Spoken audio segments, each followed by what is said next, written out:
أعوذ بالله من الشيطان الرجيم بسم الله الرحمن الرحيم الحمد لله رب العالمين حمدا كثيرا طيبا مباركا فيه اللهم صل على محمد وعلى آل محمد كما صليت على إبراهيم وعلى آل إبراهيم إنك حميد مجيد اللهم بارك على محمد وعلى آل محمد كما باركت على إبراهيم وعلى آل إبراهيم إنك حميد مجيد أما بعد.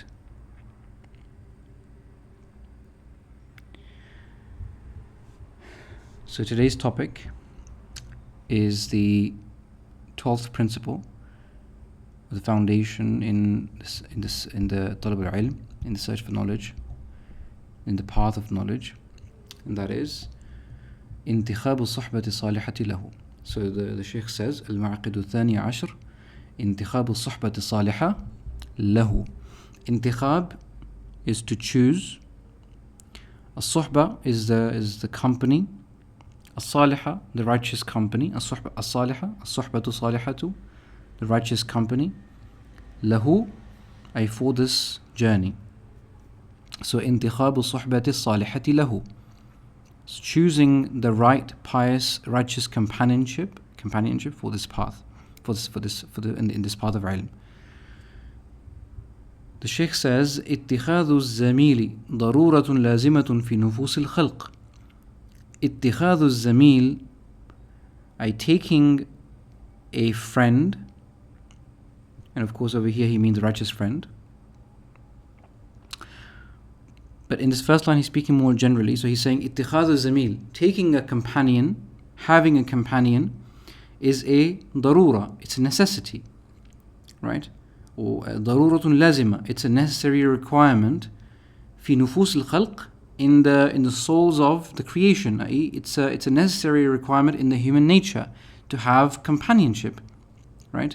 And over here the companionship of the nature of having a friend, right? So having friends, having friendships, companionships of that nature, it's a darura, lazima, it's a necessary requirement of human nature, or in the nature of human beings and the creation at large. فيحتاج طالب العلم إلى معاشرة غيره من الطلاب. So a طالب العلم, a student of knowledge, requires إلى معاشرة. معاشرة again can be translated to interaction, but also friendship generally. So a طالب العلم, a student of knowledge, he needs or she needs a companionship, friendship, معاشرة غيره, the companionship of another person, من الطلاب, from the students. Okay, so a student of knowledge, it is in need of the companionship of another student.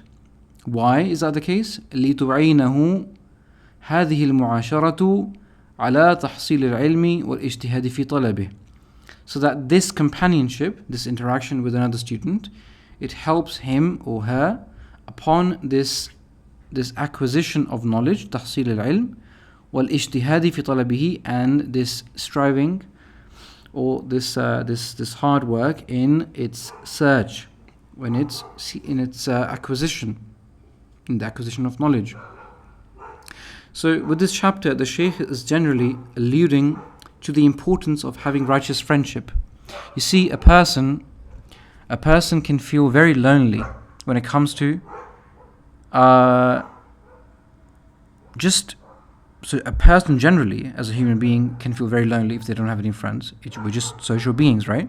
We're just social beings. However, when it comes to this path of seeking knowledge, when it comes to this path of ilm, it is even more important for multiple reasons. One reason being that this path is filled with trials. It's filled with shayateen trying to detract you.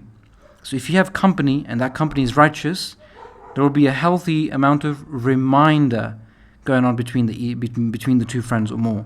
There will be a healthy form of accountability happening between the two friends or more, right? So the path, with all of its difficulties, is made easier by having a righteous friend. Tamam? Right. Then after this, one of the benefits of having a righteous friendship is that the person can very easily feel bored or out of place or out of motivation when he doesn't have the environment of seeking knowledge, right?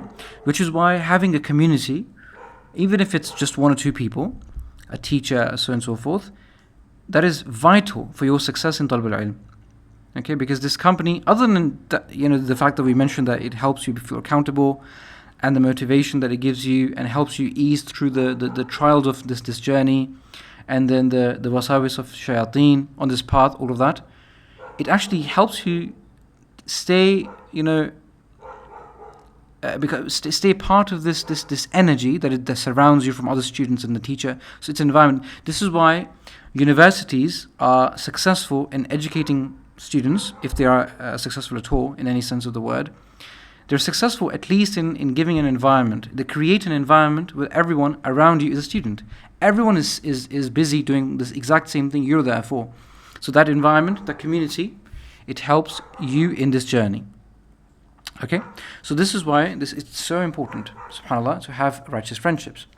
For me, one of the things that really helped me when I was in my earlier years, and it still is important to me even at this point in my journey, that I have friends, right? At that point, some of those initial years, after the first couple years or roughly 3 years, when I finished my studies and I was out of the system essentially of a campus, a jami'ah with all of its students and teachers and a schedule and everything. And I was at home with just my books and myself. I felt very lonely. I felt very out of place, and I felt very demotivated to continue my studies. And these are genuine feelings. You can have that if you don't have the community to push you, to remind you that you have a purpose, right? So it wasn't until after this phase that I submerged myself amongst a group of friends who were just like myself. They had been to programs, universities, studied Islam, and now they were alone and they were giving da'wah, for example, or they were just by themselves and they were studying. So we got together, and that process just made it easier for me to stick around for all this time, in fact. Otherwise, I was just looking for excuses to leave Pakistan, and just run away, subhanAllah, some place that I could find myself again, indulged in knowledge and whatnot. So really, this path of knowledge, it really does require from you to create an environment, if you're not in an environment already, to at least find yourself some friends or a group or a community which is involved in the same activity as yourself in this path of knowledge, okay? So it's very important that we surround ourselves with righteous brothers or sisters, depending on your gender, of course. If you're a brother, you should surround yourself with righteous brothers, and if you're a sister, you should surround yourself with righteous sisters who share the same vision as you, share the same path as you, bi'idhnillahi ta'ala. And likewise, it also serves as a reminder for a healthy marriage. If your marriage is with a person who is aligned to your goals in terms of your service to Allah Azza wa Jal, and your service towards your deen and your higher goals of inshaAllah becoming a da'i and seeking knowledge, then bi'idhnillahi ta'ala this marriage will be full of barakah. However, even if one of the spouses is not in tune with that higher purpose, the job of seeking knowledge, implementing it, teaching it to others will just become a lot harder. Rather, it could become impossible in some cases, where one of the spouses is highly materialistic, does not care about much of the things beyond their personal lives, and the other person just wants to give to the community, right? They're selfless, for example. These kinds of marriages, they fail, unless, of course, there's some sort of intervention from Allah Azza wa Jal that saves their marriage, and they both come on the same page eventually. But most of these kinds of marriages don't work because they start off on the wrong page, right? So it's always important that when you decide to marry someone, it's always on the grounds of the higher service that you want to give to your religion. It's not just important. It's not. I mean, you can't marry a non-Muslim anyway, which is of course a mushrik, right? For the brothers, you can't marry anyone outside the people of the book, generally, right? So you're marrying a believer in the first place anyway. So you're not marrying non-Muslims, right? So when you marry, your marriage shouldn't just be to fulfill the lustful desires, right? The marriage should be for something greater. It should be for the service of the deen of Allah Azza wa Jal. Like anything in life, like your the reason for earning money, the reason for seeking knowledge, the reason why you do anything in life should be to serve Allah Azza wa Jal. It should be a demonstration of your ubudiyyah to Allah Azza wa Jal. So the Shaykh he says, وَالزَّمَالَةُ فِي الْعِلْمِ إِن سَلِمَتْ مِنَ الْغَوَائِلِ نَافِعَةٌ فِي الْوُصُولِ إِلَى الْمَقْصُودِ. Zamala refers to, again, a suhbah, friendship, companionship. This companionship in knowledge, in salimat, if it is free of al-ghawa'il. Okay, al-ghawa'il are things that harm, right? The harmful things, right? Negative influences. So gha'ila is anything that is a danger, that is a harmful, that is destructive, it's a calamity, anything of that nature. If this friendship is free of any of those ghawa'il, anything that harms ilm, anything that harms the taqwa, the iman, anything of that nature, then this friendship in this path of knowledge is nafi'ah. It is beneficial. Fil wusuli ila al-maqsood. It is beneficial fil wusuli ila al-maqsood, in reaching the desired outcome. Right, inshallah. Just give me 1 second.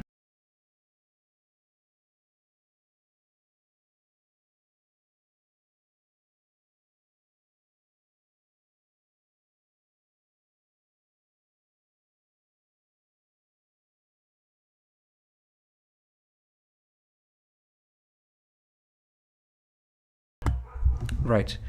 Bismillah. So the Shaykh carries on, he says, وَلَا يَحْسُنُ بِقَاصِدِ الْعُلَى إِلَّا انتخاب صحبة صالحة تعينه فإن للخليل في خليله أثرا. He says that the person who aims to ula, the high aspirations, to achieve something great in this life and the next, لا يحسن بقاصد العلا إلا انتخاب صحبة صالحة تعينه. Okay, nothing is good and beneficial for the one who has high aspirations. Nothing is good for him except choosing a righteous companionship, a righteous company that helps him on this path of seeking the high aspirations in life and for the next as well.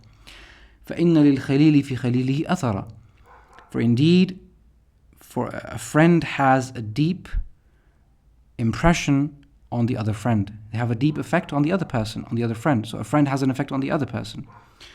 روى أبو داود والترمذي عن أبي هريرة رضي الله عنه. Abu Dawud and Tirmidhi, they narrate from Abu Hurairah رضي الله عنه أن النبي صلى الله عليه وسلم قال, that the Prophet of Allah صلى الله عليه وسلم, he said, الرجل على دين خليله. The man is upon the religion of his friend, of his close friend. فَلْيَنْظُرْ أَحَدُكُمْ مَنْ يُخَالِلْ. So one of you should be very, very careful. They should look at who they befriend, who they take as friends. Okay, because that friend is surely going to have an effect on them, their iman and their taqwa and their lives in general. And profoundly, it was stated from Imam al-Raghib al-Asfahani, the famous author of the famous Imam in Tafsir and Usul, and he has a book on Qira'at as well, but he's more famously known by the book that he wrote explaining the vocabulary of the Quran. Okay, Mufradat, Imam al-Raghib. He says, ليس إعداء الجليس لجليسه بمقاله وفعاله فقط بل بالنظر إليه. So he says that a companion does not just influence another only through speech or his actions, right? It's not just this influence of al-jalis, the influence of a friend to another friend. So jalis is someone that you sit with, okay? So a jalis does not have an influence. So his influence, so the influence of one person who sits with another, his influence on another person who he is sitting with, interacting with, is not just through his speech and his actions, but rather it can also be through mere observation, through just looking and observing the other person. So the way you are is going to have an effect on you, which is why perhaps most of the youngsters have not had a chance to meet one of these football stars, but yet they choose to dress like them, have haircuts like them, right? Wear the type of clothes they wear, right? And likewise for the sisters, subhanallah, they try and copy these women that they see online and in the newspaper or TV channels or whatever the case may be. All the filth that they see, it ends up reflecting in their personal lives. So before any speech or any action can be delivered to have an effect on you, the observation, just mere observation on a person who is filthy, who is evil, or he is vile, or even if it's not befitting to be befriended, just observation of him, just observing him, seeing him, just a glance at him can have an effect on you. Okay? So, the Prophet ﷺ in a famous hadith, although some of the ulama have said that this addition is weak, but the meaning is sound because this action of the Prophet ﷺ has been proven from some other narrations as well, that a man came from Faris, from Persia. He was a Persian man, non-Muslim, and when he came in front of the Prophet ﷺ, by looking at his face, he just felt disgusted, so he moved away. He looked away, and the man, he came from the other side, and so the Prophet ﷺ turned his face again. And so when the person repeated his action, the Prophet ﷺ, he said, "Who told you to do this?" Like, his face was completely shaven, and he had a big mustache. Okay, big mustache and completely shaven beard. Subhanallah. So he said that my Lord commanded me to do this. The Kisra, okay, the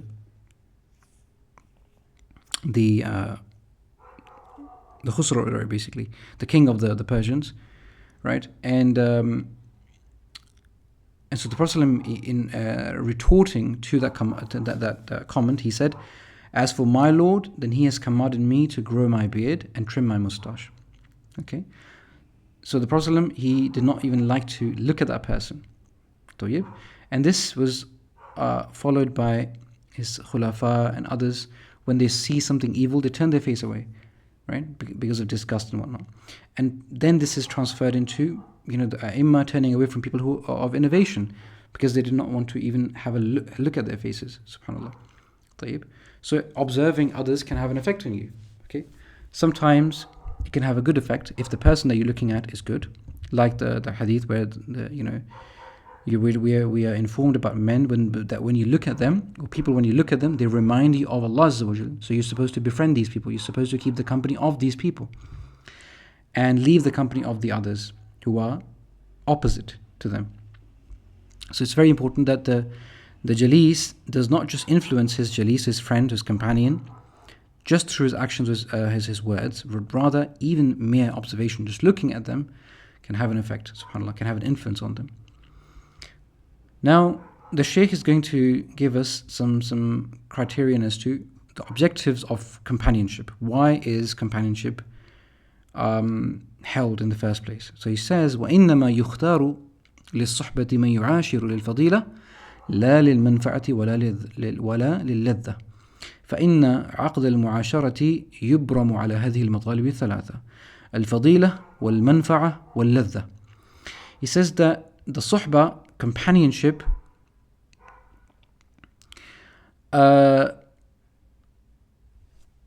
is chosen. So يختار للصحبة من يعاشر للفضيلة. The person who interacts, or so the person who is chosen for suhbah, for companionship, is the one who chooses to live by virtue. لا للمنفعة, not for mutual benefit or just leeching off you. ولا للذة, and neither for some sort of worldly benefit. Okay. وإنما يختار للصحبة من يعاشر للفضيلة.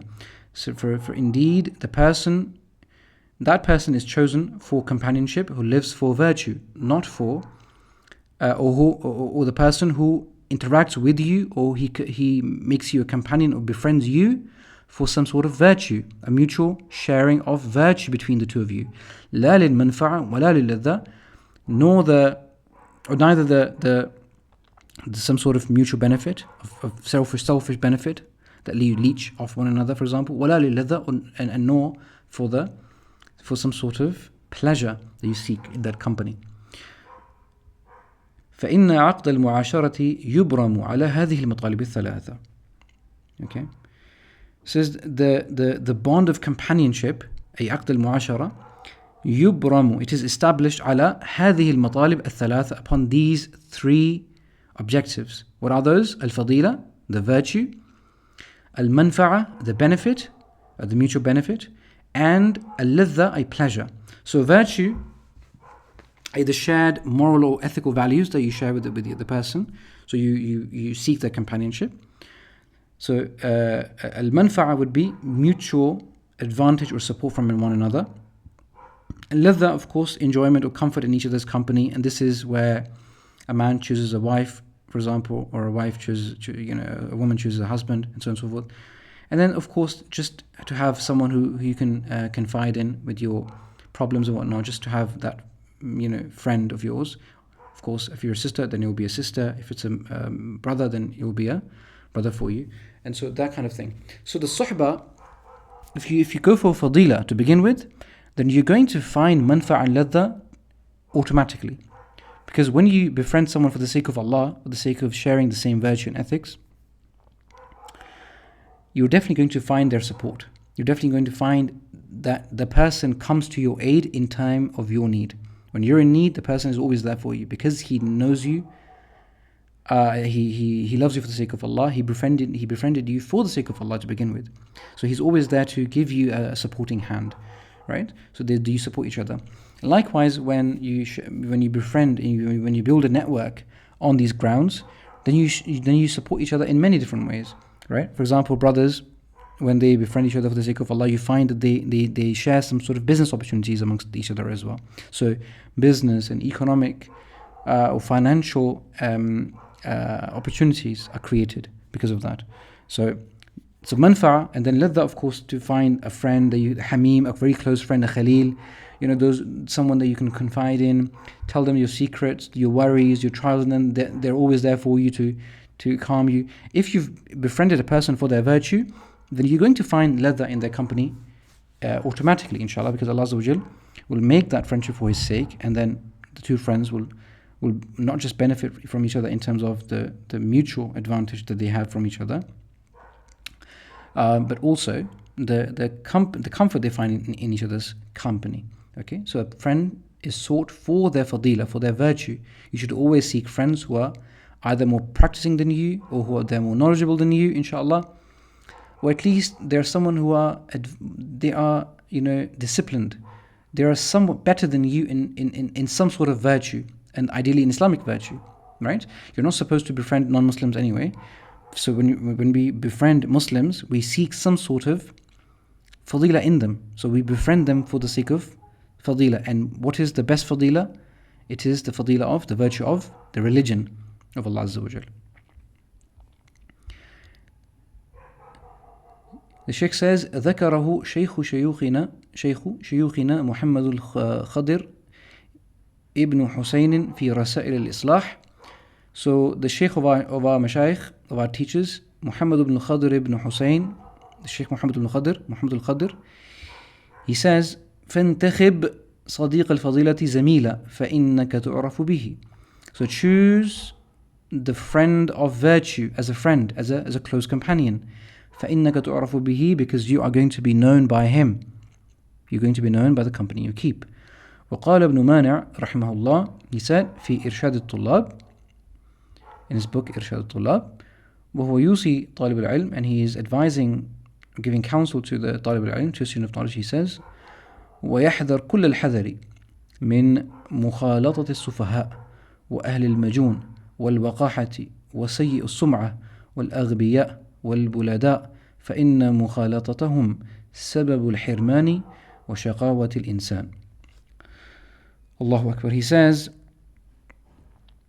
that a person, طالب العلم, should يحذر, يعني يحذر كل الحذر. He should stay away a complete form of abstinence from intermingling or befriending the sufaha, who are foolish. وأهل المجون, أهل المجون, people of frivolity, recklessness, negligent in their duties, they indulging in inappropriate acts and so on and so forth, right? So أهل المجون, people of reckless, frivolous behavior. And then al-waqaha refers to shameless, so people of shameless and brazenness and lack of modesty, people of a lack of modesty, people who are shameless, right? So you stay away from intermingling with the foolish, and then people of frivolity, reckless behavior, people who are shameless. وَسَيِّئُ السُّمْعَةِ, وَسَيِّئُ السُّمْعَةِ, those of bad reputation. Sayyi, bad. As-sum'ah is the reputation or the repute. So the people of ill repute, people of bad reputation. Wal-aghbiya, again foolish. I'll explain the difference between sufaha and aghbiya in a second. So aghbiya, who are foolish again. And then al-bulada. Al-bulada, who are dull. Simple-minded, but rather the word is used. The word used is who are dull or dullards, right? That's another word, dullards. So al-bulada. طيب. So anyone who is foolish or out of his mind, or is ignorant, or he's dull. طيب. Stay away from their company. And over here, we don't mean that you stay away from people who are just normal people, but they're simple-minded. They're not as tech savvy or intellectuals, X, Y, and Z. No, that's not what it means. Okay, by foolish we mean foolish in the general sense that they are reckless. They have the intellect to understand, but they choose not to act on it. And then aghbiya are those who are rather dull, right? So you don't befriend them as constant companions. You're there for them, inshallah, if you want to help them in the dunya, to advise them and so on and so forth. But don't seek to intermingle with them too much. Don't make them your constant company. طيب, inshallah. فإن مخالطتهم, why is that the reason? Why is the Shaykh advising us to stay away from intermingling with these categories of people? فإن مخالطتهم سبب الحرمان وشقاوة الإنسان.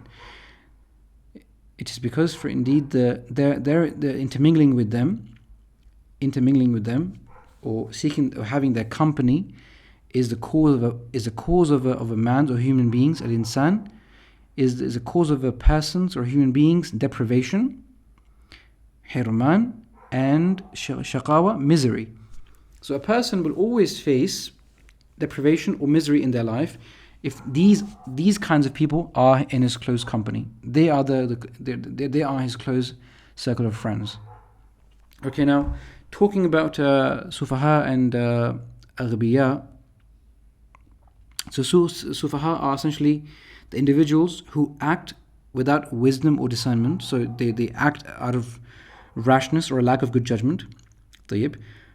They're impulsive or they are irresponsible, right? I mean, these are people who they have the intellect, but they choose to act otherwise, act contrary to their minds and their intellects, right? They choose to ignore the sensible path.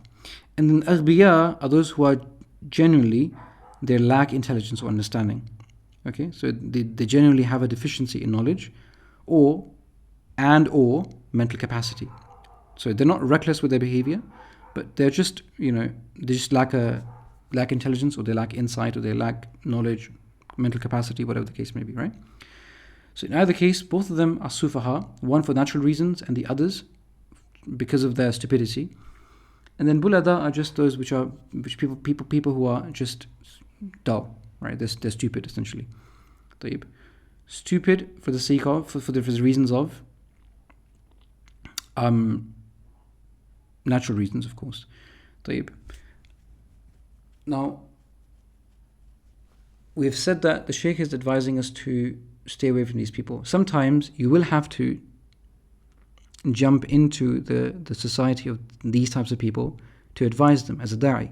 As a da'i, it will be your responsibility to spread the message of Islam to every nook and cranny, right? Yes.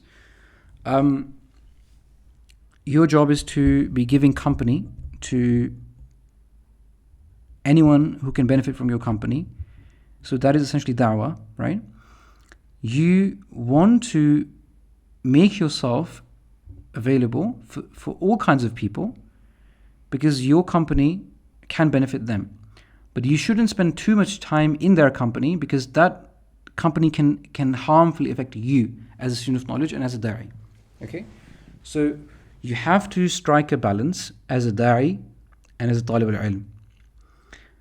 So you have to choose your schedule in a way where most of your time is being spent with people who remind you of Allah Azza wa Jal, with whom you grow in iman, and so on and so forth. And then the other times you are spending to share that wisdoms that you've learned from these people. Okay, for some people this will be the case where, for example, the Prophet ﷺ in Mecca, you will notice how most of his relatives, everyone around him is a kafir essentially, other than just his immediate family, like his wife and his children, right?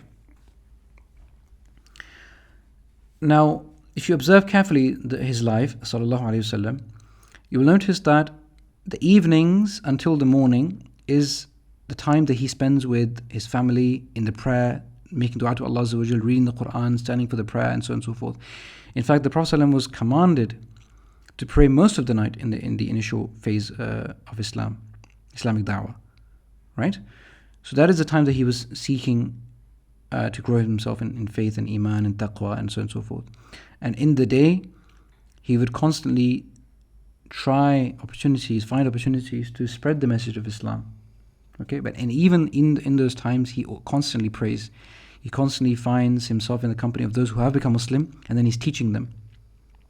Okay, so you would see that the early Meccan period is filled with this kind of a compulsory an obligation on the Muslims to stand for most of the last part of the night, because Allah knows that their environment, their company is not filled with righteous people. They need to find that strength in the night prayer, in the Quran, for example, and then the short opportunities or the rare opportunities they get to really interact with each other at length, because they're rare. Allah Azza wa Jal, of course, other than just blessing those gatherings, Allah Azza wa Jal, He strengthens their heart because of the Prophet ﷺ being with them. And others like Bilal, when they were tortured, Allah strengthened individuals, and by those individuals, others by observing them, they were strengthened. So there was a lot of intervention from Allah Azza wa Jal, and we don't deny that this can happen with us as well, right? So our job is to, as much as we can, make our nights for the sake of Allah Azza wa Jal, read as much Quran in the night, pray to Allah Azza wa Jal, qiyam and so on and so forth, read the Quran, understand the Quran, and during the day, inshallah, we reserve our time for studying, and we reserve our time for da'wah and teaching and interacting with others. So it's just a sacrifice we have to make. طيب. This is why, like when the Shaykh mentions this, he's mentioning this in the context of just studying. Okay? But we have to understand this in the context of giving da'wah as well. Okay? Because everyone, believe it or not, is a da'i. Right, inshallah? You're a da'i to your immediate family, to your neighbors, to your colleagues, and so on and so forth. So in that capacity, we have to understand that we have to balance. Like sometimes we will be part of people who are not as pious as we are supposed to be hanging out with, right? They are engaged in sins, they do drink alcohol, they do X, Y, and Z sins, and so on and so forth, or they are somewhat shameless in some of the activities. We will have to sort of just accept the fact and then continue our efforts at advising them, inshallah, okay? So that is the summary.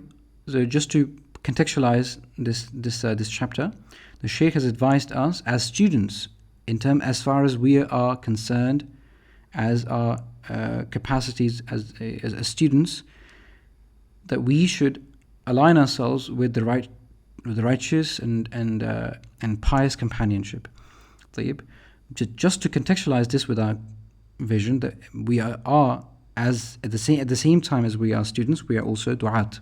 So what do? We have to balance this in our schedules. Okay, which is why in the initial activity when we started out, I gave you the principles of dividing your time. For example, one of the things that we discussed was the 8-7-3-3-2-1 rule, right?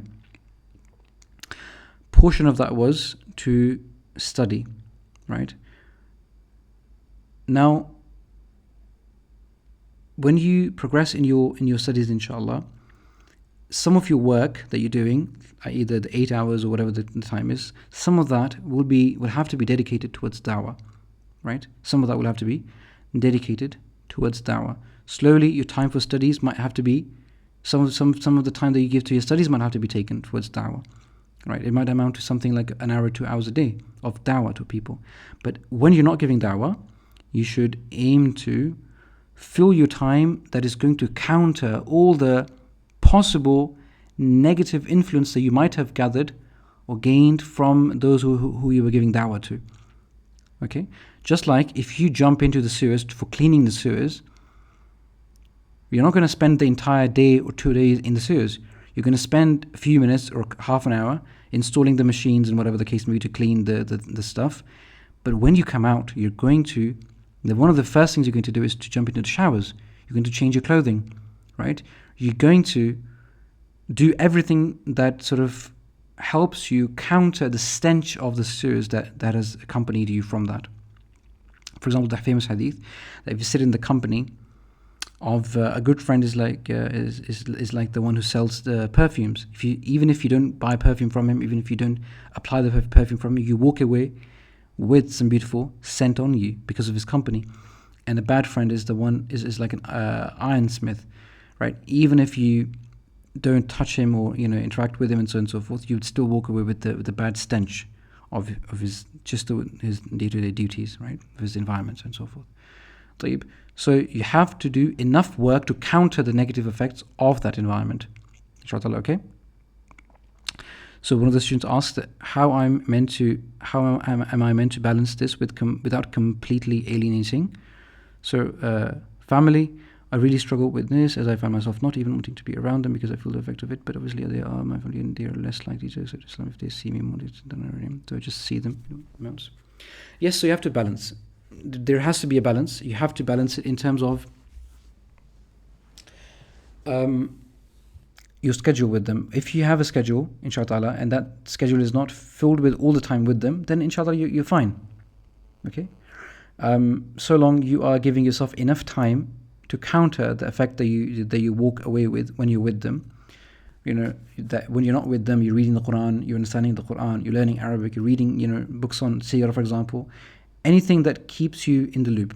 The ulama of tafsir in one of the tafsir I read some time ago, it mentioned something very beautiful. It said one of the most beautiful ways of strengthening your iman is to sit in the company of the Sahaba, is to sit in the company of the righteous.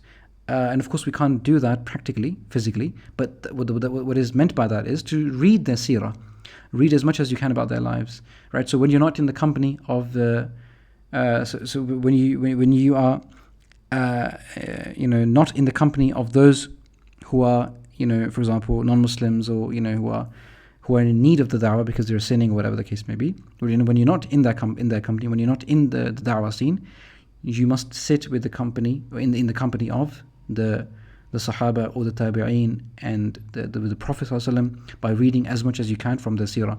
Read the seerah of the A'immah, the Imams, read the seerah of the Tabi'een, read the seerah of the Mujaddideen, read the seerah of every Muslim figure or personality that has had a huge effect on in the history of Islam, for example, right?